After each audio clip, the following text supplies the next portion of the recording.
안녕하세요. 오늘은 2단원 국어 세 번째 시간입니다. 오늘은 마음을 전하는 글을 쓰는 방법을 한번 알아볼 거예요. 교과서는 70쪽부터 73쪽까지입니다. 자, 그 전에 지난 시간에 배운 내용을 한번 정리를 해보고 넘어가도록 하겠습니다. 자, 글쓴이가 전하려는 마음을 알기 위해서는 누가 어떤 일을 하였고 그로 인해 어떤 마음이 생겼고 어떤 마음을 전하기 위해서 어떤 표현을 썼는지를 알아보면 되는 거죠. 예를 들면 부모님이 여러분이 방 청소를 열심히 한 걸 보면 어떤 마음이 드셨을까? 그죠? 우리 아이가 이렇게 다 컸어. 벌써 이렇게 커서 이런 것도 할 줄 아네? 라고 대견한 마음이에요. 그럼 어떤 표현? 선생님이 지금 말을 하면서 나왔죠. 우리 누구누가 이렇게 벌써 다 컸네. 라고 이렇게 대견한 마음을 표현하실 수도 있고요. 자, 또 어떤 것들이 있을까? 만약 친구가 전학을 갔어요. 그럼 어떤 마음이 들죠? 친구가 전학 가서 그리워요. 그래서 어떻게 보고 싶다고 표현할 수도 있고 내가 많이 생각이 나 이렇게 표현할 수도 있을 것 같습니다. 자, 이런 식으로 글쓴이가 전하려는 마음을 아는 방법을 한번 알아봤고요. 오늘은 이제 실제 오늘 학습할 내용으로 넘어가도록 하겠습니다. 자, 이 그림은 무엇을 말하려는 그림일까? 문이 아무리 많아도 열지 않으면 벽이라고 되어 있습니다. 자, 문을 열어야지 그럼 뭐가 된다는 거예요? 통로가 되는 거예요. 여러분이 생각했을 때 그림에서 이렇게 닫혀 있죠. 첫 번째 그림은 이렇게 그림에서 닫힌 문과 닫힌 벽은 뭘 나타내는 걸까? 여러분 생각했을 때 그죠? 뭔가 닫혀 있어요. 그러면은 마음이 닫혀 있는 걸 수도 있고요. 내가 아무리 마음속에 좋은 생각을 가지고 있더라도 이렇게 열어서 말로 표현하지 않으면 어떻다고요? 상대는 모를 수도 있다라는 걸 말해주는 것 같아요. 그래서 우리가 이번 시간 배우는 거예요. 내 마음을 잘 전달하는 글을 쓰는 방법을 알아보기 위해서입니다. 그럼 1번 마음을 써서 마음을 글로 써서 전해본 경험을 한번 말해보도록 하겠습니다. 선생님 저는 잘 기억이 안 나요 하는 친구는 선생님이 기억을 떠올려 줄게요. 우리 매년 어버이날에 여러분 부모님께 뭘 쓸까요? 그죠? 마음을 전하는 편지를 써요. 학교에서 선생님도 쓰라고 하지만 여러분도 스스로 쓰는 친구들도 아마 많을 거예요. 그럼 지금 잠깐 영상을 멈추고 어떤 일에 대해 마음을 전하고 무엇이라고 표현하였는지 여러분이 정리를 한번 해보도록 하겠습니다.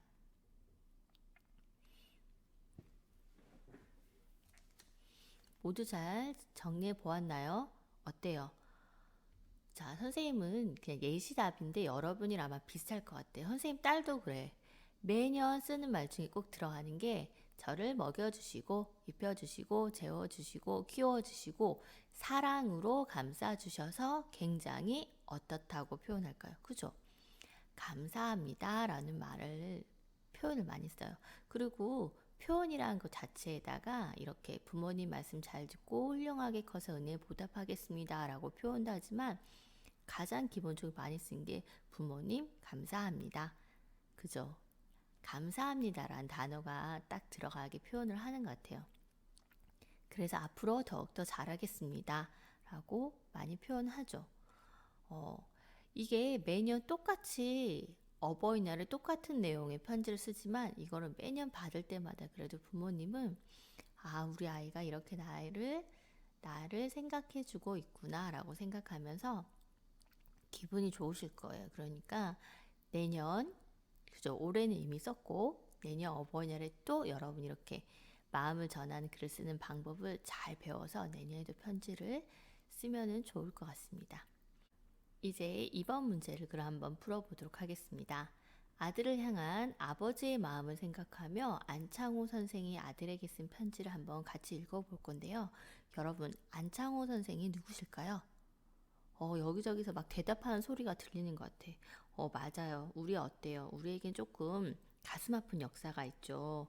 조선 말기와 일제강점기에 활약했던 독립운동가이자 교육자이신 분이 바로 안창호 선생이십니다.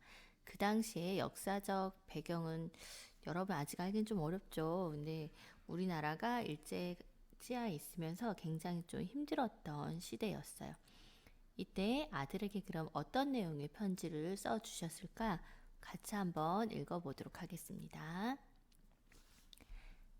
선생님 읽어줄게요. 이번에는.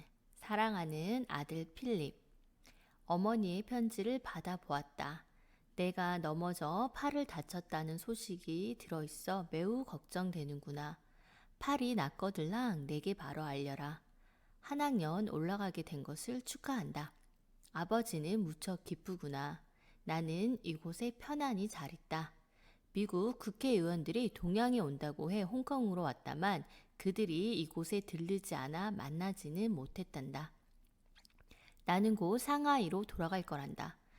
내 아들 필립아, 키가 크고 몸이 커지는 만큼 스스로 좋은 사람이 되려고 힘써야 한단다. 내가 어리고 몸이 작았을 때에는 더욱더 힘써야 하지. 스스로 좋은 사람이 되려고 노력하는 내 모습을 내 눈으로 직접 보고 싶구나. 너는 워낙 남을 속이지 않는 진실한 사람이라 좋은 사람이 되기도 쉬울 거란다.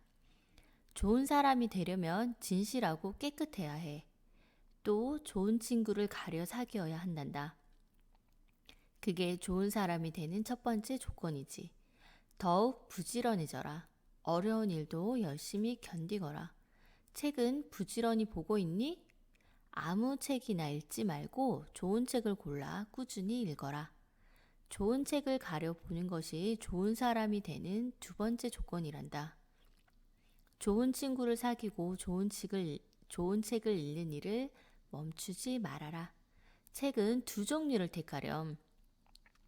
첫째는 좋은 사람들의 이야기가 담겨 있어 본받을 수 있는 책이고, 둘째는 너의 공부에 필요한 지식을 얻기 위한 책이다. 또 우리 글과 책을 잘 익혀라. 즐거운 마음으로 내 말을 따라주겠지?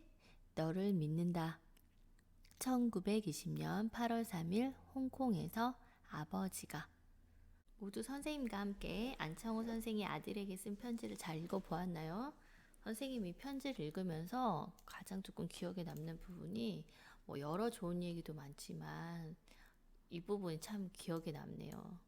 내 모습을 내 눈으로 직접 보고 싶구나. 이건 선생님도 이제 부모가 되다 보니까 이게 자식들 자라는 모습을 보면 너무 행복하거든요. 근데 안창호 선생님 독립운동을 하느라 아이가 자라는 모습을 잘 보지는 못한 것 같아요. 조금 이 부분 선생님 마음이 좀 아프면서 이렇게 기억이 남긴 하네. 여러분은 편지에서 어떤 게 기억에 남아요? 어떤 친구 막 대답하는 소리 들려요. 선생님 편지가 엄청 길어요. 맞아. 이렇게 편지를 길게 쓸 수 있는 방법 여러분 지금 배우는 거니까 여러분도 나중에 이렇게 길게 마음을 잘 전달하는 글을 쓸 수 있을 것 같아요. 자, 이제 3번 문제를 같이 한번 해결해 보도록 하겠습니다. 안창호 선생이 아들에게 쓴 편지를 잘 읽으면 1번과 2번과 3번 문제를 스스로 해결할 수가 있어요. 지금 영상을 잠깐 멈추고 1번, 2번, 3번 문제를 해결해 보도록 하겠습니다. 모두 다 잘 해결해 보았나요? 그러니까 선생님이 보여준 답안은 말 그대로 예시 답안이에요. 그래서 가장 핵심적인 단어가 들어가면 맞다고 여러분이 정리를 해주면 될 것 같습니다. 1번, 안창호 선생이 어디에 있을 때 쓴 편지인가요? 제일 마지막 부분에 나왔죠. 자, 어디에 계실 때? 그죠. 홍콩에 계실 때였어요. 그래서 홍콩이라는 단어만 들어가도 맞아요. 동그라미. 다 막 동그라미 치는 소리가 들려. 자, 두 번째, 좋은 사람이 되려면 어떻게 해야 한다고 하셨나요? 그죠. 처음 부분, 편지 중간 부분에서 좀 아래쪽에 나왔나요? 진실되고 깨끗해야 한다고 말씀하셨습니다. 그리고 진실되고 깨끗해야 한다고 까지만 써줬고요. 진실과 깨끗이라는 단어가 가장 핵심이니까 이 두 가지가 들어가면 맞게 해주면 됩니다. 자, 마지막 문제. 어떤 책을 읽으라고 하셨죠? 이건 편지에 나와요. 그죠? 대답하는 소리 막 들려. 좋은 사람들의 이야기가 담겨 있어 본받을 수 있는 책과 공부에 필요한 지식을 얻기 위한 책입니다. 라고 해서 이렇게 잘 맞은 친구는 둘 다 동그라미를 해주면 좋을 것 같습니다. 자, 그럼 4번 문제. 안창호 선생이 아들에게 쓴 편지를 읽고 마음을 전하는 글을 쓴 방법을 친구들과 얘기해 보자고 했는데요. 아버지가 아들과 관련된 일을 떠올리며 쓴 것 같아. 그죠? 누가 들어갔죠? 아버지가 아들. 대상이 지금 정해졌어요. 그리고 축하한다, 기쁘구나와 같은 표현으로 글쓴이의 뭘 나타냈어요? 마음을 드러냈습니다. 열심히 견디거라, 꾸준히 읽어라와 같은 표현으로 아들에게 당부도 했어요. 그리고 마지막 하나는 뭘까요? 자, 안창호 선생이 아들에게 편지를 쓰면서 누구의 마음을 고려하면서 썼을까? 그죠? 읽는 사람이 누구죠? 아들이에요. 아들의 마음을 고려해서 쓴 거예요. 아들의 마음까지도 여러분 고려해서 이렇게 마음을 전하는 글을 썼습니다. 그럼 72쪽까지 모두 다 잘 정리가 되었나요? 정리가 안 되었으면 영상을 잠깐 멈추고 이렇게 정리를 해주면 좋을 것 같습니다. 정리가 다 되었다면 우리 이제 마지막 73쪽입니다. 그럼 5번 안창호 선생이 마음을 전하는 글을 쓴 방법을 생각하며 보기에서 알맞은 내용을 골라 빈칸에 여러분이 정리를 먼저 한번 해보도록 하겠습니다. 보기도 6개고요. 빈칸도 6칸이에요. 여러분이 잘 한번 해결해 보길 바랍니다. 모두 잘 한번 해결해 보았나요? 영상을 잠깐 멈추고 여러분이 해야 되는 거예요. 자, 그러면 글을 쓸 때 뭐뭐한 점은 무엇일까요? 읽는 사람이고 목적은 안부를 묻고 당부할 말을 전하기 위해서예요. 그죠? 읽는 사람을 뭐 해야 된다고 얘기했었죠? 맞아요. 고려해야 한다고 했어요. 고려는 이제 썼어요. 그럼 읽는 사람 누구였죠? 아들이었죠. 그래서 아들을 고려한 점, 그죠? 글을 쓸 때 고려한 점은 무엇인가? 읽는 사람의 아들임을 알고 목적도 이제 알아봤습니다. 자, 어떤 뭐를 전할까? 그죠? 이거는 마음이요. 계속 나왔었죠. 마음은 뭐를 걱정할까요? 그죠? 다친 일을 걱정했겠죠. 그럼 한학년 올라간 일을 축하도 해주고 싶고 좋은 사람이 되기 위해서 힘쓰기를 당부하고도 싶었던 거예요. 그래서 이런 마음을 전하기 위해서 무엇이라고 했을까요? 그렇죠. 여기에는 표현이 들어가면 돼요. 표현했나요? 걱정되는구나. 그 다음 마지막 하나, 축하한다, 힘써야 한단다 라고 표현했습니다. 이런 마음을 전하기 위해서 이렇게 표현을 했다라는 걸 여러분이 알아둬야 돼요. 마음속에만 가지고 있으면 그 마음은 아무도 알 수가 없죠. 표현하기 위한 단어도 잘 생각을 해줘야 됩니다. 그럼 마지막 문제, 이렇게 마음을 전하는 글을 쓰는 방법, 오늘의 학습 문제였어요. 그러면은 어떻게 정리하면 좋을까? 자, 처음이에요. 마음을 전하고 싶은 일을 떠올린다. 바로 뭐예요? 그죠? 어떤 일이죠? 어떤 일? 그래서 전하려는 마음을 생각한다. 어떤 마음일지. 그럼 어떤 일과 어떤 마음을 했어? 그럼 두 가지인지 뭐 쓰면 좋을까? 표현과 누가가 남았죠. 그러면 마음을 잘 나타낼 수 있는 표현을 사용한다예요. 글을 잘 쓰기 위해서는 마음을 잘 나타낼 수 있는 표현을 사용하고, 그럼 마지막 하나 남은 게 뭐죠? 바로 누가예요. 읽는 사람의 마음이 어떠할지 짐작하여 쓴다. 요 네 가지가 바로 오늘 배운 가장 중요한 내용입니다.